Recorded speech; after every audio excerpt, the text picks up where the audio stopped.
Good morning, children. Let me tell you one thing. You have to keep all the assignments and all the test papers which we are providing time to time in a particular file for future record. Please don't forget to keep your assignments and test papers ready in a file. And don't forget to like and subscribe my channel. Let us revise the topics which we have done in the previous videos. Mainly we have discussed the separation techniques, and the first case we have discussed about the mixture of two solids. In this we have discussed three methods. The first we have discussed by using solvents. Mainly we are using water as a solvent. It's a kind of universal solvent as it dissolves most of the solids in it. In this method, we take a mixture of two solids in which one of the solid is completely dissolved in water and other cannot. This method depending upon the difference in the solubilities of two solids.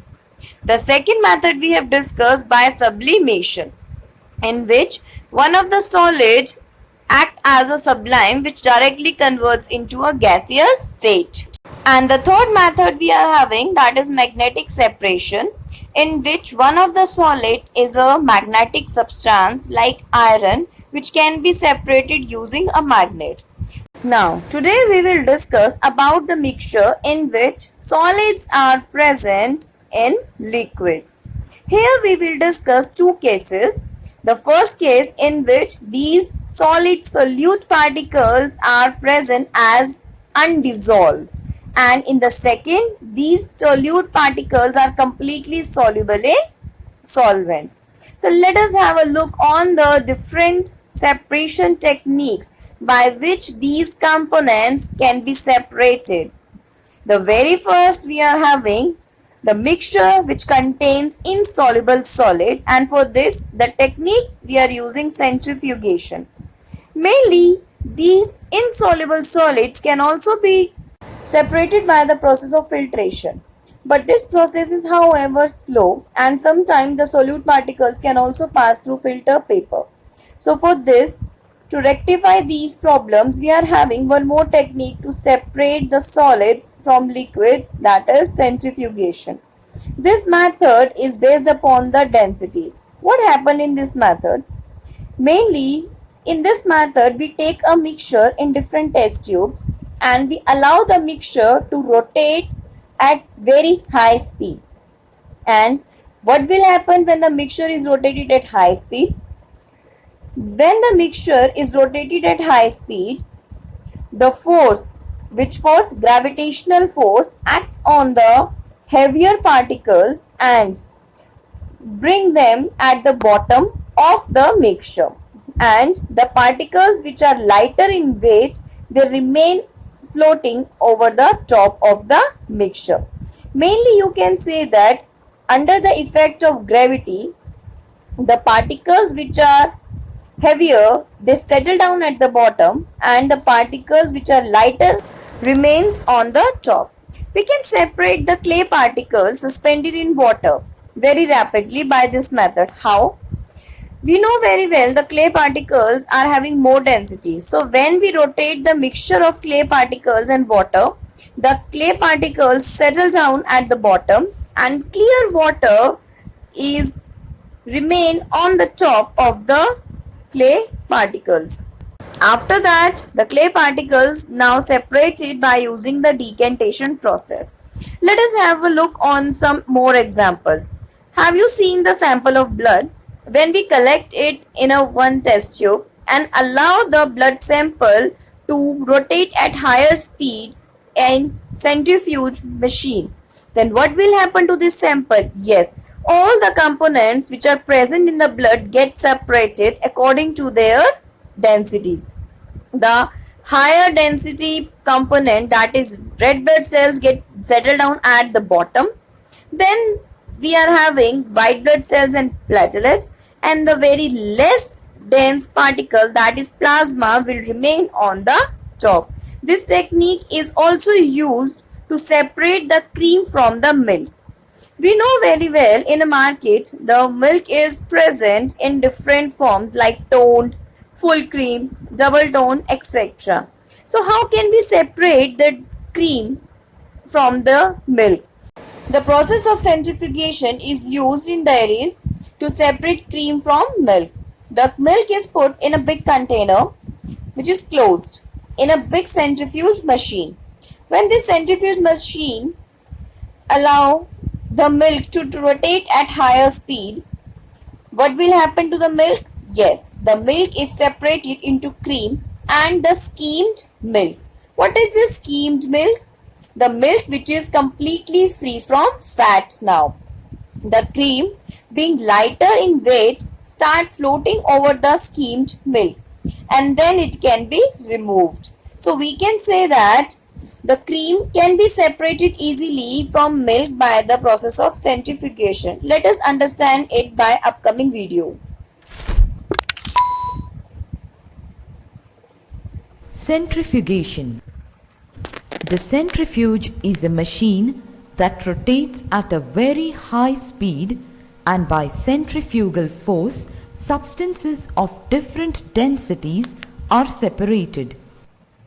This method is used to separate suspended particles of a substance from a liquid. The process of centrifugation is widely used in dairies to separate cream from milk or curd. Separation of cream from milk. Take some milk in a centrifuge tube. Centrifuge it by using the centrifuging machine for 2 minutes. What will you observe after centrifuging? We will find that the cream is separated out from milk. Upper part in the centrifuge tube is cream and the lower portion in centrifuge tube is milk. It is used in diagnostic laboratories for blood and urine tests and in the dairies and homes to separate butter from cream. It is also used in washing machines to squeeze out water from wet clothes. Now let's understand some of its application in our day-to-day life. The very first application, as we have already discussed, to separate the cream or fat from the milk so that this cream and skimmed milk can be used further for different purposes. Next, to remove the water from lettuce leaves. Here we are having salad spinner in which lettuce leaves are allowed to rotate faster and the extra amount of water can be squeezed out by using this machine.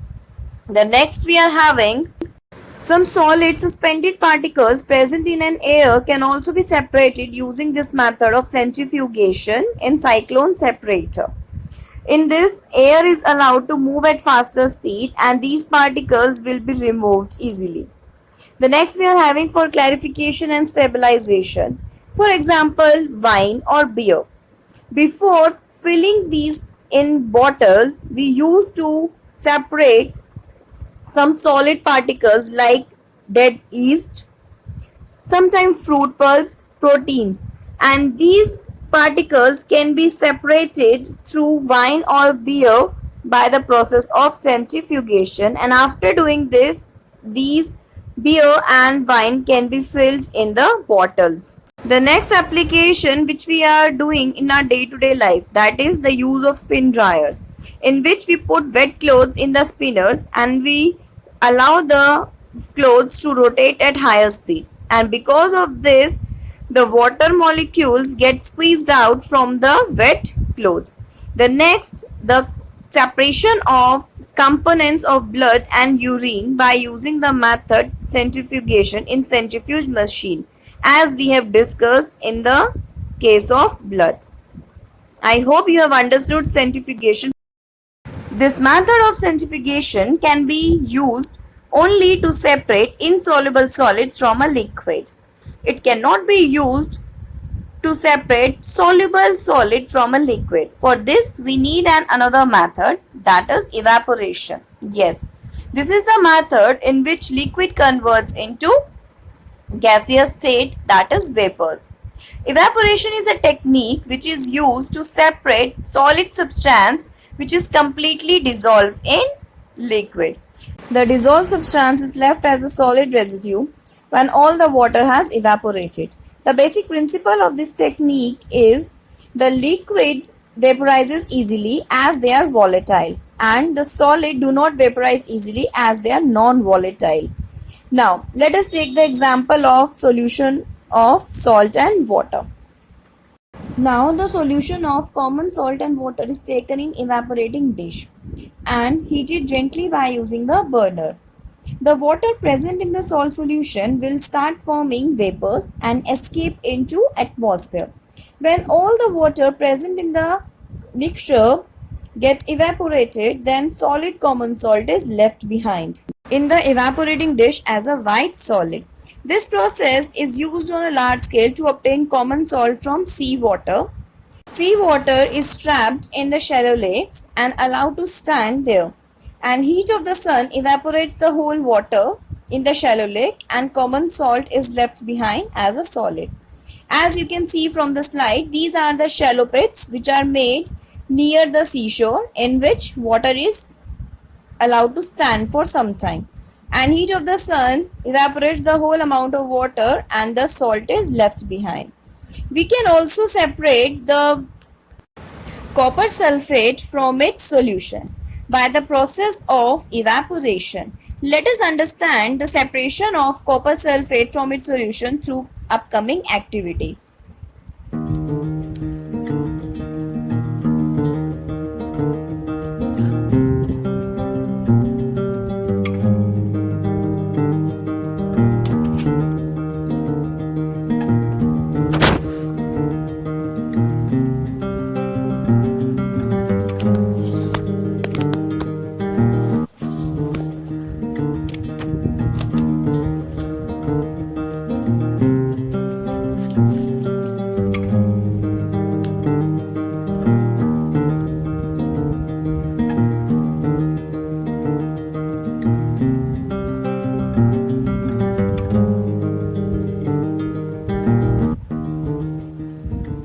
The blue or black ink which we are using in the fountain pen is a liquid mixture. It is a mixture of colored components known as dye in the water. We can also separate this color component from this mixture. Now, we are using again the evaporation technique to separate this color component from the ink. We need a burner, a tripod stand, a beaker and water, then watch glass and ink. Let us start with the activity. We take a beaker first and we fill it with half of water. About 5 ml of ink is taken on the watch glass, and this watch glass we put on the beaker which contains water, and this beaker we keep on tripod stand. We now start heating the beaker with a burner. Soon the water of the beaker start boiling to form the steam, and this steam heats the ink present in the watch glass. Due to this heating, water which is present in the ink gets evaporating gradually. When all the water in the ink has evaporated, we stop heating. We will find that a small amount of solid color material is left in the china dish, and that is known as colored component dye. Let us understand application of this process of evaporation. Now let us understand the application of evaporation. The very first application we have already discussed. It is used to obtain common salt from seawater. It is also used to obtain the mineralized water from the different water bodies. It is also used in the manufacturing of different food products like sauces, soups, gravies, etc. It is also used in the manufacturing of different kinds of spices and different kinds of drugs. Now, next we are having the assignment. Here I have given you 5 questions. Please go through these questions, and if not understanding any of these, please write down in the comment box so that I can resolve your problem. I hope you have understood all the topics which we have done today. Thank you and have a nice day.